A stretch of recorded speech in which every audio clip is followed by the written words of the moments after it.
అనుదిన నిత్యజీవపు మాటలు. దేవుని నామానికి మహిమ కలుగునుగాక.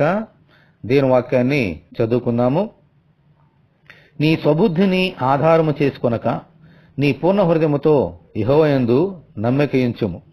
నీ ప్రవర్తన అంతటి యందు ఆయన అధికారమునకు ఒప్పుకొనుము. అప్పుడు ఆయన నీ త్రోవలను సరళము చేయును.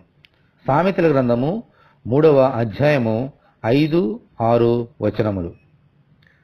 చాలామంది తమ స్వబుద్ధిని ఆధారం చేసుకుని పనులు చేస్తారు.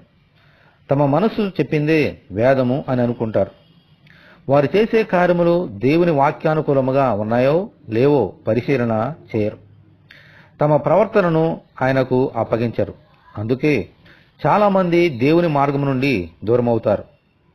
మనం చేసే ఆలోచనలు, మాటలు, క్రియలు దేవునికి ఇష్టమైనవా కావా అని ప్రతి క్షణము పరిశీలన చేసుకోవాలి.